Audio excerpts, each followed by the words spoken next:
à la prison de Montbéliard. On était gardés par l'armée allemande, par des soldats de l'armée. À Fresnes, vous arrivez, c'est les SS. Alors c'est complètement différent. Moi, Quand vous dites à l'armée Besançon, allemande, c'est les gens en fait mobilisés de manière générale. Tous les Allemands ont été voilà. mobilisés pendant ce temps-là, pendant la guerre. Ouais. J'avais gardé ma Bible, j'avais gardé un cantique, j'avais gardé 2-3 petites choses. Je les avais avec moi. Mais quand je suis arrivé à Fresnes, ça a valsé. Parce que on arrive à Fresnes, ils sortent nos papiers, ils nous appellent l'un après l'autre pour nous réceptionner, si vous voulez. Georges. Mais Georges. Relinet, qu'est-ce que c'est de cette histoire? Alors, se présenter à Fresnes avec une fausse carte, ben, je ne vous cache pas, là j'ai pris une bonne volée. Ouais. Et j'ai été mis, alors que les autres étaient dans des cellules communes, à 3 ou 4 par cellule, j'ai été mis dans les cellules des condamnés à mort, un tout seul. Bon. Parce que vous étiez ressorti Rollinet, entre guillemets, quand vous dites tout à l'heure, je suis ressorti Rollinet de l'interrogatoire, mais votre carte, elle n'avait pas changé pour autant. Quand je suis arrivé au Struthof, je n'avais qu'une fausse carte. Ouais. Et c'est pourquoi j'ai jamais récupéré toutes mes affaires. Tous les copains ont récupéré des affaires, une montre, des bricoles. Moi, j'ai jamais rien récupéré parce que c'était classé sous Georges, né à Javerlac. J'ai jamais récupéré. Non, mais vous savez, on a quand même chacun des histoires, hein, des histoires personnelles. Des histoires personnelles. Alors pourquoi nous, on n'a pas été fusillés? C'était quand même un groupe protestant, très jeune. C'était moi le plus âgé. Hein? Les autres avaient 16-17 ans. C'est quand même le groupe qui est arrivé au Struthof le plus jeune des groupes arrivés au Struthof, d'un coup. Alors, il y a eu beaucoup d'interventions. Je parle avant le Struthof, hein, avant Fresnes. Il y a eu beaucoup d'interventions dans les milieux protestants. Tous les responsables protestants ont essayé de réagir. Dans les milieux de famille, ceux qui ont été arrêtés, qui étaient des internes, il y en a qui venaient de toute la France. Il y en a qui venaient de Belgique, il y en a qui venaient de Hollande. Hein. Mais il y en a qui avaient des parents qui étaient très engagés vis-à-vis des Allemands. Hein. J'ai un petit copain là, qui est mort au départ, qui est mort au début. Eh bien, sa mère travaillait à la commandanture, mais alors pour les Allemands, elle a tout essayé. Elle a je n'ai pas les lettres, mais j'ai des copies de lettres qu'elle envoie en disant que si on pardonne à leur fils, c'était un gosse, il a été mal influencé. Géré, voilà. Ouais. Oui, moi je veux bien les travailler en Allemagne, même avec ses frères, enfin vous voyez. Notre affaire, elle n'a pas été... Besançon, il n'a plus su quoi faire. Ils ont envoyé notre affaire à Paris, à la Gestapo. Et la Gestapo l'a renvoyé à Dijon. Et puis Dijon a dit, mettez les NN et puis envoyez-les au Struthof. On n'en parle plus, puis c'est fini. À tel point que tous ceux qui ont essayé de savoir où on était, puisqu'on était devenus, l'ont jamais su. Ils n'ont su qu'à la Libération, parce que NN, ça veut dire Nachtunebel, on devait disparaître. C'est le problème de beaucoup de Français qui sont passés au Struthof. Jamais personne n'a pu savoir ce qu'ils étaient devenus. Et c'était une loi allemande. Hein.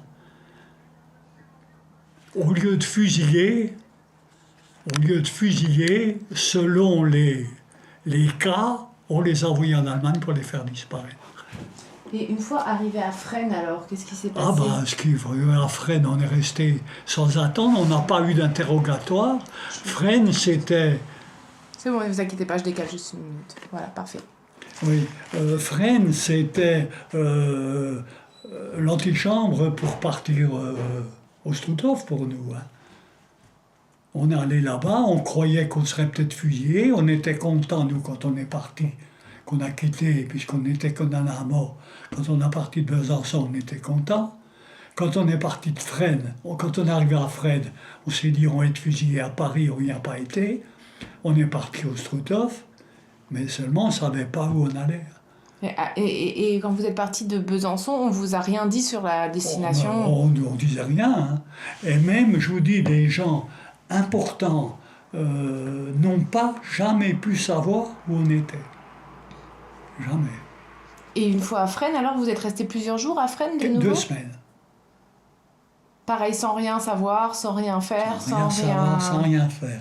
Et j'étais dans une cellule tout seul, les cellules des condamnés, parce que leur fausse carte, il n'y avait pas plus ma fausse carte. Hein. Et bon, on n'a pas été interrogés, mais alors c'était dur, parce que par rapport à Besançon, c'était pas du tout la même ambiance, quoi. Du fait que ici, c'était des nazis. C'est ça que vous dites? Oui, c'était des SS. Hein, que vous dites ça n'a rien à voir. Ça veut dire quoi, ça n'a rien à voir? Ça n'a rien à voir, le régime, l'état d'esprit de la maison. Une prison, c'est une prison, mais on chantait des cantiques à 4 ou 5 dans notre cellule. Bon, eh bien, même si les soldats entendaient, ils laissaient faire. On ne pouvait pas le faire à Fresnes. Vous savez, c'est des choses... C'était beaucoup plus strict, Fresnes. Alors, moi, j'étais dans une chambre où, dans une cellule, il y a un lit. Le lit, à 5 heures du matin, quand ils amènent le café, il faut lever le lit contre le mur. Et vous n'avez pas le droit de vous asseoir de toute la journée. Non. Ah, il n'y a pas de chaise? Il n'y a pas de chaise. Il y a que la tinette. C'est tout, la tinette pour faire les besoins, c'est tout. Il n'y a rien d'autre. Alors vous êtes là, alors j'ai fait des kilomètres, bon, bah, c'est pas que moi, hein, des kilomètres aller-retour dans... Et si vous étiez assis, une fois j'étais assis, bon, parce qu'on essaie, il y en a un, il regarde, il y a des Judas, hein, il regarde, il est rentré, il faut tout de suite aller vers la porte, ça me regarde à vous. Il a pris son fusil, il me l'a laissé tomber sur le pied. J'ai eu un ongle incarné pendant... Il n'y a que maintenant que je vais chez le pédicure comme il faut, qu'il me l'ont... Ah ouais. Non, enfin, vous voyez. Ah, vous voulez dire que ça a duré jusqu'à... Votre douleur, elle a duré jusqu'à maintenant? Oui. Bon, pas la douleur, mais la forme de l'ongle, tout ça. Hein. Donc ils surveillaient que vous ne s'asseyiez pas, même par terre. Ah oui, on n'avait pas le droit de s'asseoir. Et donc, au bout de 15 jours là-bas, oui, voilà. Puis après, vous reprenez un train. Alors, on prend le train. On est dans des wagons, dans des voitures cellulaires, déjà quand on est arrivé depuis la gare. On arrive à la gare, on nous monte dans un wagon. Alors, c'est pas un wagon de marchandises, hein, c'est un wagon voyageur. Des anciens wagons, encore avec des... c'est du bois, les sièges, hein, encore, voilà. Mais il y a des barreaux aux fenêtres. Alors, on se met là, on est une soixantaine, c'est-à-dire la moitié qui viennent de Fresnes, et puis la moitié du Cherche-Midi, de la prison du Cherche-Midi. Je ne sais pas pourquoi c'était comme ça, mais enfin, ouais, on est mélangé là, puis on est 4, 8 par rangée, menottés, à 2, on est menottés ensemble, et puis on part, on nous accroche au train qui part, l'Express, qui part à Berlin. On vous accroche, ça veut dire quoi? Le wagon. Mais vous êtes accroché au wagon? Non, c'est le wagon qu'on accroche. D'accord, je comprenais pas. Alors, donc là, on vous dit, vous allez à Berlin. Enfin, on nous dit rien du tout. D'accord. On part. Alors, on est content parce que on a quand même passé une partie de l'hiver en prison. On ne sait pas ce que c'est qu'un camp de concentration. On ne sait pas, personne ne nous a rien dit. La seule chose qu'on connaît, parce qu'avant d'être arrêté, on connaissait beaucoup de prisonniers de guerre qui écrivaient comme ils étaient. On se dit, bon, on va aller en Allemagne, peut-être qu'on travaillera dans une ferme, qu'on ne sera, ou même si on est dans une usine. Voilà, on était contents. À Strasbourg, le train s'arrête forcément. Il décroche notre wagon et il raccroche notre wagon à un autre train qui allait sur Saint-Dié. Donc il prend la vallée. Quand on a vu cette vallée, on était contents. Elle est jolie la vallée. Hein. Ouais, c'est super beau, ouais. Surtout par le train. C'est beaucoup plus beau que par la route, parce qu'on passe dans les villages, et puis on voit les sapins, on voit les belles. Oh, on était heureux. Jusqu'au moment où... Vous pensez pas vous enfuir Ah ben oui, non, il y a des barreaux... Il y a des barreaux, ouais. Là, puis des SS qui nous gardent, hein, c'est pas... Ils sont avec vous dans le train? Dans le train, ben oui, pour aller aux toilettes, il faut bien, on n'y allait pas à deux. Alors ils décrochent, mais ils vous suivent, ils vous tiennent, enfin, ils ne veulent pas vous laisser vous évader. Voilà, alors jusqu'au moment où on arrive et puis qu'on débarque à Roto. Voilà. Je peux vous demander s'il y avait des femmes ou des enfants avec vous, même à Fresnes et tout ça, vos Besançon, tout ça, c'était que des hommes? Que des hommes.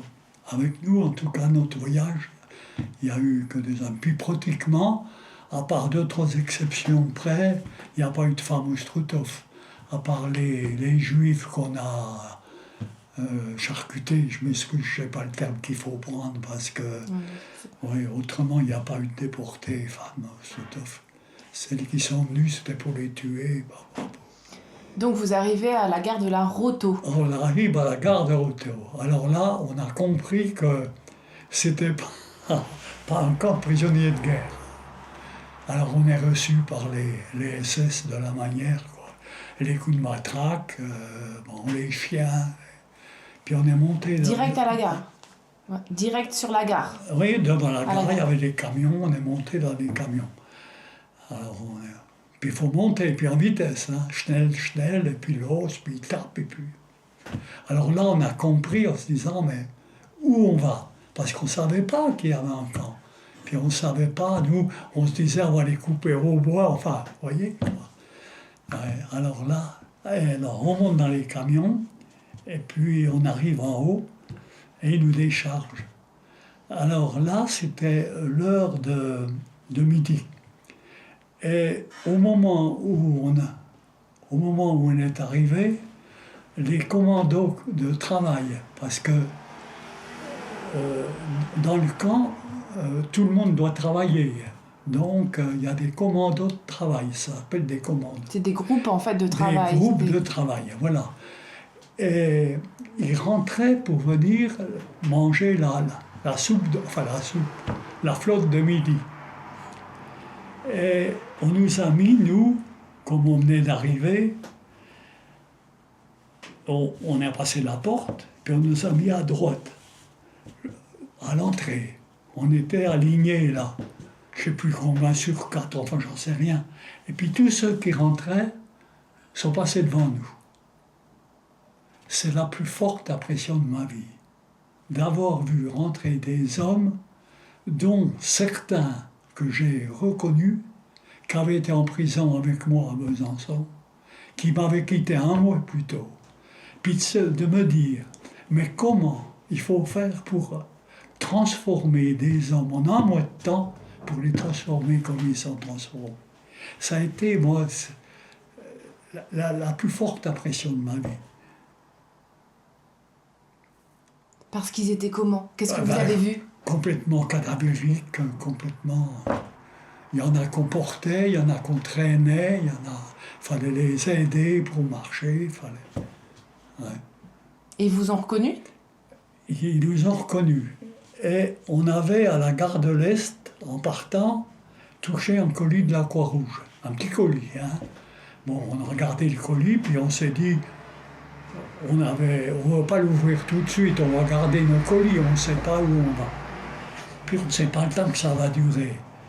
Donc ils nous disent, en passant, ils ont vu que c'était un groupe de Français. D'abord, il y en a qui nous ont reconnus dans leur... donnez-nous vos colis, ils vont tout vous prendre, ils vont tout vous piquer. Alors on a hésité, puis on a commencé à acheter des colis. Ça a fait une pagaille là-dedans. Les SS qui sont venus à coups de matraque, les capots. Voilà notre arrivée au camp. Bon. Puis après, bon... Ils ont réussi à sauver des colis? Non. Oh ben, ils les en ont récupérés, oui, ils en ont récupéré. Oh, oui. Autrement, on ne voulait pas les revoir, parce que c'était récupéré par les Allemands. Hein. Il y avait quoi dedans? C'était à manger? Oh, il y avait des... Oui, ce que donnait la Croix-Rouge, vous voyez, des petits... Je ne sais pas ce qu'il y avait dedans. Je n'ai pas vu, mais... Ah, vous avez jamais revu votre colis? On ne les avait pas ouverts. Non. Aucun. Personne n'avait ouvert. En les gardant pour... On ne savait pas si on resterait 3 jours dans le train. Ouais. Et donc, en fait, la première impression que vous avez en arrivant dans ce camp, c'est... Voilà, la première impression, c'est-à-dire, alors, il y a un interprète qui vient, et puis le chef de camp, un des responsables, qui dit qu'on arrive là dans ce camp, il faudra être très discipliné, il faudra exécuter les ordres, il ne faudra pas discuter, enfin, se conduire parfait, et que de toute façon, vous rentrez par cette porte et vous sortirez par la cheminée. Ça, on vous l'a dit le premier jour? Premier jour, en arrivant. Ouais. Un SS qui vous dit ça? Ouais. Et qu'est-ce que à ce moment-là, vous comprenez ce que ça veut dire? Parce que ça paraît... Qu'est-ce que... Vous savez, quand on a beau avoir passé en prison, on n'est plus quand même comme vous êtes, vous rien. Vous êtes... mais malgré tout, quand on vous dit ça, et surtout quand vous voyez les personnes dans l'état que vous retrouvez dans l'état qu'ils sont. Moi, les 5 premières semaines, le problème, c'est qu'on vous met au travail, puis on ne vous donne pas à manger. Et vous devez faire quoi? Le problème, à quoi sert un camp de concentration? Il sert à éliminer les ennemis du régime. Hein? Ça a commencé par les Allemands, mais on ne rentre pas dans un camp de concentration, on n'y rentre pas pour un temps. Quand vous êtes en prison, vous êtes condamné à 5 ans, vous êtes condamné à 10 ans, vous savez que quand vous rentrez en camp de concentration, on ne vous dit rien. On ne vous relâche pas. Hein? Et effectivement, vous rentrez par la porte et vous sortez par la cheminée. Il y a des collègues, des confrères à vous qui sont sortis par la cheminée? La plupart. On a été arrêtés 8, on est rentré 3. Ils ne sont pas morts au Struthof, puis ils sont morts après, ailleurs. Et alors, qu'est-ce que vous deviez faire, du coup, toute la journée dans ce camp-là? Travailler. Mais faire quoi? La pelle, la pioche, boucher des trous, toujours un travail de toute façon. Le problème des camps de concentration, c'est faire mourir les gens, c'est les débarrasser. Donc, ça a été prévu, ça a été calculé par des gens intelligents qui ont calculé combien, pour tenir 3 mois par exemple, hein, il fallait diminuer la ration de nourriture, puis faire travailler tant d'heures, et puis avoir une discipline, voilà. Mais ça, c'était prévu, ça a été calculé. Et dans tous les camps, c'était le même régime. C'était pareil. Mais c'est fait pour éliminer. Mais naturellement, le problème, c'est que les Allemands, heureusement, ils n'ont pas gagné la guerre. S'ils avaient gagné la guerre, à mon avis, aucun déporté serait rentré. Aucun. Parce qu'on n'aurait pas voulu qu'on raconte la manière dont on était traité et l'organisation qu'il y avait. Est-ce que, concernant du coup les SS dans ce camp-là, est-ce que vous avez des histoires? J'imagine que c'est très compliqué de... Est-ce que vous avez, en tout cas vous, là, plus de 70 ans après, est-ce que vous avez des têtes encore qui vous reviennent, des anecdotes, enfin des anecdotes, j'aime pas employer ce mot-là, mais des histoires particulières sur ces gens-là, sur ces SS-là. Oui, alors, il y avait à peu près 70-75 SS. Hein. Pour combien de... Pour les détenus, on a été jusqu'à 6000, 6500 quand même, enfin. Oui, mais enfin, c'est pas le nombre de SS, le nombre qu'il y avait, c'est qu'il fallait garder quand on travaillait à l'extérieur. Quand on est dans le camp, on peut pas, il n'y a pas besoin de beaucoup de SS. D'abord, les SS, ils ne rentrent pas dans le camp pratiquement. Ils rentraient pour compter, c'est tout. Il y a des fils de fer. C'est électrifié, vous ne pouvez pas sortir, la porte est gardée. Bon, il y a des miradors tout autour, avec des mitraillettes, tout est surveillé, jour et nuit, c'est toujours allumé la nuit, vous pouvez... Vous voyez, là, mais seulement quand on va travailler à l'extérieur, il y a un autre périmètre, et ce périmètre, il est gardé par des SS. C'est-à-dire que tous les 20 mètres ou 15 mètres, ça dépend, il y a un SS pour pas qu'un déporté sauve, il ne pourrait pas passer entre les deux. Ce qui veut dire, je profite pour le dire, que quand il y avait du brouillard, on restait à l'appel des heures de temps pour ne pas... Parce que si on sortait, les SS n'auraient pas pu nous surveiller. Quoi. Voilà. Qu'est-ce que vous avez vu? Alors, il y a quand même des SS qui surveillaient le travail. Alors, il y a toute l'organisation du camp. L'organisation du camp, elle est faite pour que ce soit organisé entre déportés. C'est-à-dire que toutes les responsabilités dans le camp, elles sont confiées à des déportés choisis par les SS. Donc, automatiquement, des Allemands, et puis des Allemands comment je pourrais dire que les SS sont conformes. Vous voulez peut-être prendre... Allez-y. Je m'excuse, j'ai Non, mais il n'y a évidemment pas de problème. Je le couperai si ça va. Oui, il n'y a pas de souci. Allô? Ah, j'en veux bien, moi. Allô? C'est très sympa, merci beaucoup.